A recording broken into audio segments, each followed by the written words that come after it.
শহীদ করে দিয়েছে রংপুরে। সেই পুলিশ তাকে গুলি করেছে ইউনুস আলী, তার স্ত্রী আজকে তাকে জীবন দিয়ে তালাক দিয়ে দিয়েছে। আলহামদুলিল্লাহ কর। আর স্ত্রী বলতেছে তুমি কেন গুলি করলে নিরপরাধ মানুষের উপরে? তার মানে আল্লাহ তাআলা শিক্ষা দিচ্ছে ওয়া মাকারু ওয়া মাকারাল্লাহ ওয়াল্লাহু খায়রুল মাকিরিন। তারা ষড়যন্ত্র করে, আল্লাহ কৌশল অবলম্বন করে। কার কৌশল বিজয়ী হবে? তুমি যে স্ত্রী সন্তানের ভালোর জন্য হুকুম তুমি পালন করে গুলি করেছো, তোমার স্ত্রী তোমাকে ডিভোর্স দিয়েছে, তালাক দিয়েছে, আল্লাহ তাআলা প্রমাণ করলো ওমা আলারা আন যিকরি ফাইন্না লাহু মাঈশাতান দনকা। যারা কোরআনের বিরুদ্ধে দাঁড়ায়, মাসলুমদের বিরুদ্ধে দাঁড়ায়, এরা কোটি টাকা অর্জন করে লাভ হবে না, এদের পরিবারে আল্লাহ কোনো শান্তি রাখবে না। আজকে বাংলাদেশের ভেতরে সারা বাংলাদেশে মনে হয় যুদ্ধ বিধ্বস্ত অবস্থা। ৬৬ জেলায় নেটওয়ার্ক বন্ধ, যোগাযোগ নাই, নেট নাই, ফেসবুক নাই, ইউটিউব নাই, সব কিছু বন্ধ। আজকে স্বাধীনতার পরে বাংলাদেশের এমন দিন আমার জীবনে অন্তত দেখি নাই। আজকে শত শত ছাত্রদের উপরে হামলা করে স্কুলের নিরপরাধ নিরীহ ছাত্রদেরকে গুলি করে করে শহীদ করে দেওয়া হয়েছে। কত মার বুক খালি হয়ে গেছে, চোখের পানি ফেলে কান্না করতেছে। ফারহান ফায়াজ নামে একটা ছেলে সবেমাত্র ইন্টারমিডিয়েটে পড়াশোনা করে, 18 বছর বয়স। আজকে যখন গুলির কাছে বুক বাঁচিয়ে শহীদ হয়ে গেল, তার মা তাকে জড়িয়ে ধরে কান্না করতেছে। একটা বাবা মার কাছে বাবা মা জীবিত থাকা অবস্থায় সন্তানের বিদায় কত কষ্টের, এটা ওই বাবা মা ছাড়া কেউ বলতে পারবে না। সেই মা 9 মাস পেটের মধ্যে সন্তানকে ধারণ করে এত কষ্ট করে সন্তানকে দুনিয়ার মুখে, এই দুনিয়ার আলোর মুখ দেখায়, 2-3 বছর ধরে বুকের দুগ্ধ পান করায়। 4 বছর যখন ছোট সন্তানের বয়স হয়, ওই মা সকালবেলা রান্না বাড়া করে সন্তানকে নিয়ে স্কুলে যায়। সারা দিনে দিনের মধ্যে স্কুলের বারান্দায় বসে থাকে, আবার সন্তানকে নিয়ে বাড়িতে ফেরে। এইরকম ভাবে পড়াশোনা করতে করতে ইন্টারমিডিয়েট কলেজ ভার্সিটিতে যেই ছাত্র পড়াশোনা করে, তার বাবা মার স্বপ্ন এই সন্তান বড় হবে, চাকরি পাবে, বিসিএস ক্যাডার হবে, ডাক্তার হবে, ইঞ্জিনিয়ার হবে। ওই সন্তানকে যারা বুকে চালিয়ে পৃথিবী থেকে শহীদ করে দাও, মনে রাখো তোমাদের আল্লাহর কাছে জবাব দিতে হবে। আজকে রংপুরে আবু সাইদ নামে আমার ভাইকে যখন শহীদ করে দেওয়া হলো, তার মা চোখের পানি ফেলে কান্না করে ফেলে বলছে আমার ছেলেকে চাকরি দেবে না, দাও না, আমার দরকার নেই। আমার ছেলেকে তোমরা কেন গুলি করে হত্যা করলে? তার হাত কেটে নিতে পারতে, পা কেটে নিতে পারতে, তার কলিজায় কেন গুলি করে শহীদ করে দিলে? তার বোনটা কান্না করে করে বলতেছে আমার ভাই তো ক্লাস 5 এ বৃত্তি পেয়েছে, 8ম শ্রেণীতে বৃত্তি পেয়েছে, মেধা তালিকায় যদি বৃত্তি পায়, তা ভার্সিটিতে পড়াশোনা করে টিউশনি করে করে টাকা পাঠাই বাড়িতে, সেই টাকাতে বাবা চলে, বৃদ্ধ মা চলে। ওই বাবা মার কান্নাসকে কে দেখবে? সন্তান মারা গেছে, মাও সহ্য করতে পারে না, মৃত সন্তানের মুখের মধ্যে ফু দিচ্ছে, আর বারবার বলছিস আমার সন্তান জেগে উঠবে, আমার সন্তান জেগে উঠবে। ওই বাবা মার মুখে কে সান্ত্বনা দেবে? ওদেরকে কে ফিরিয়ে দেবে?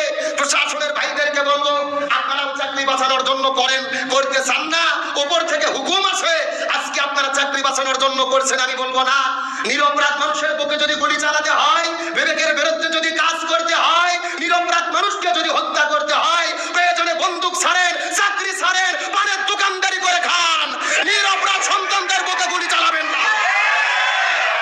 আজকে তার কারণ কি? আমার দিকে তাকান, যেই ছাত্র রাজপথে নেমেছে প্রশাসনের ভাইদের সন্তান, আমাদের সন্তান, আপনার সন্তান, এরা রাজনৈতিক দলের কর্মী নয়, এদের দাবি তো খুব বেশি নয়, যৌক্তিক দাবি। কোটাটা বাতিল করেন, মেধার ভিত্তিতে চাকরি দেন, এত জ্বালা কেন, এত কষ্ট কেন?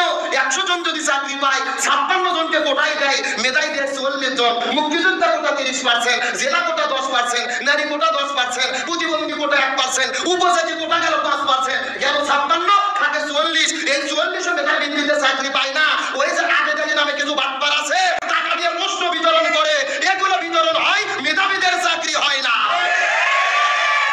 ছাত্রদের মনে কেন এত কষ্ট? তাদের কেন এত দাবি? এই যৌক্তিক দাবি কি তারা করতে পারে না? আমি বাংলাদেশের বাচ্চার অক্সফোর্ড কেন ঢাকা বিশ্ববিদ্যালয়ের একজন স্টুডেন্ট, দায়িত্ব নিয়ে বলতেছি, রাষ্ট্রবিজ্ঞানে পড়াশোনা করেছি। সংবিধানের 29 নম্বর ধারায় বলা হয়েছে চাকরির ক্ষেত্রে কোনো কোটা থাকবে না, চাকরি হবে মেধার ভিত্তিতে, সমতার ভিত্তিতে। সর্বত্র তাদের কোটা দিতে পারে যারা পিছিয়ে পড়া জনগোষ্ঠী। আর সংবিধানের 37 নম্বর ধারায় বলা হয়েছে যে কোনো মানুষ অন্যায় প্রতিবাদ করতে রাজপথে শান্তিপূর্ণভাবে নামতে পারে, বাধা দেওয়া যাবে না, সংবিধান বলেছে। সুতরাং সংবিধান তারাই লঙ্ঘন করেছে যারা নিরপরাধ নিরীহ ছাত্রদের উপর হামলা করেছে। সুতরাং আমি বলতে চাই, কারবালা শুধু একের চূড়ান্ত দিক তীরে নয়, কারবালা কোথায় চলতেছে?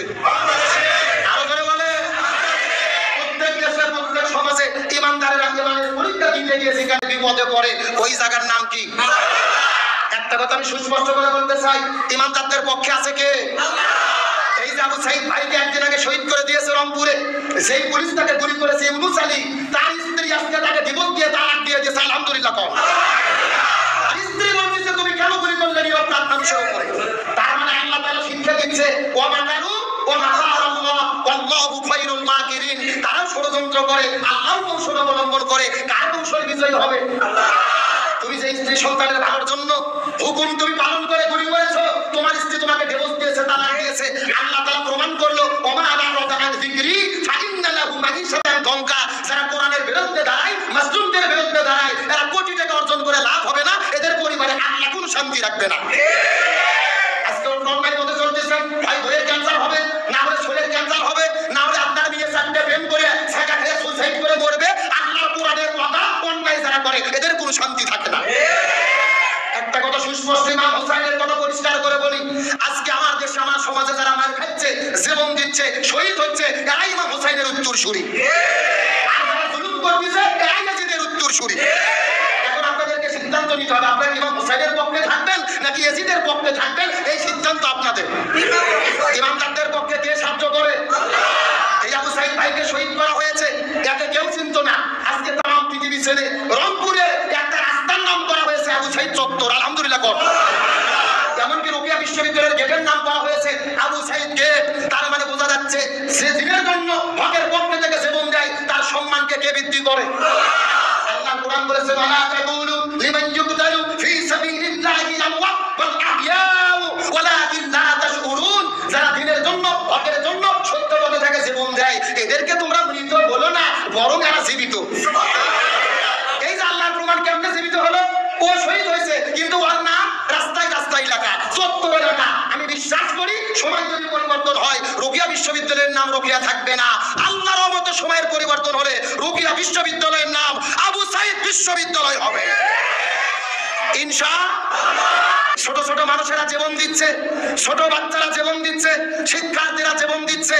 এই জন্য তাদেরকে দুর্বল ভাববেন না। যারা জীবন দিচ্ছে এরাই ইমাম হোসাইনের যোগ্য উত্তরসূরি, আর যারা জুলুম করতেছে এরাই ইয়াজিদের বংশধর। এই বাংলাদেশের স্বাধীনতার পর বড় বড় রাজনৈতিক দল যা করতে পারেনি, বাংলাদেশের শিক্ষার্থীরা একদিনে তা করে দেখাইয়া দিয়েছে। আজকে তাদের কাছে সবাই অসহায়।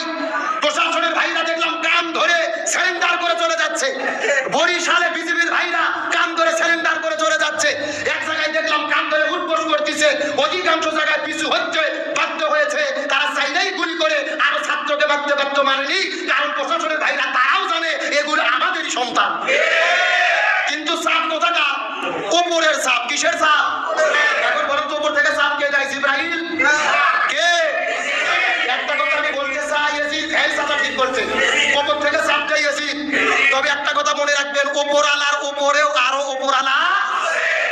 নিজের ক্ষমতা চাকরি টিকানোর জন্য এমন সিদ্ধান্ত নেবেন না যার দ্বারা আল্লাহর কাছে খুনি হিসেবে, জালেম হিসেবে আখিরাতে হাসর আপনাদেরকে উঠতে হয়। আজকে একটা কথা ভালো করে বুঝবেন, কথাই কথা সেটা শিক্ষার জন্য বলি। আজকে এই যে রক্তাক্ত আমরা চাই না, একটা মায়ের বুক খালি হোক, এটাকে আমরা চাই।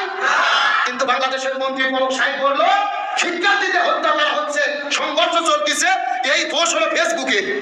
এই দোষটা মানে এই দোষটা কি ফেসবুকের? আর কোনো দোষ নাই। বলতেছে ফেসবুকে গুজব চালাইয়া এগুলো হয়েছে, এই জন্য ফেসবুক বন্ধ। আমি বলতে চাই ভাই, একটা কথা পরিষ্কার, কাউকে দোষ দিয়ে লাভ নাই, সঠিক বিষয় কে জানে? এই কথা কন না, কে জানে?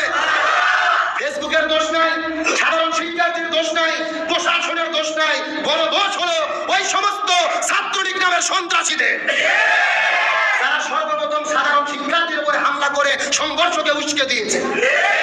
তারা যদি এটা শুরু না করতো আজকে এই পর্যায়ে যেত না। আমরা সুস্পষ্ট করে বলি, স্বাধীনতার মহান স্থপতি বঙ্গবন্ধু শেখ মুজিবুর রহমান, আমরা তাকে সেলুট দেই, তার জন্য স্বাধীনতা পেয়েছি।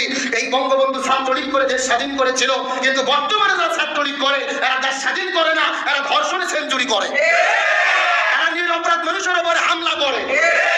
তার মানে বঙ্গবন্ধুর ছাত্রলীগ এই সন্ত্রাসীরা হতে পারে না। আমরা এই জন্য বলতে চাই, সন্ত্রাস মুক্ত আমরা ক্যাম্পাস চাই, সন্ত্রাস মুক্ত দেশ চাই। আমরা দলমত রাজনীতি বুঝি না, সন্ত্রাসীদের সঙ্গে আমাদের কোনো সম্পর্ক থাকতে পারে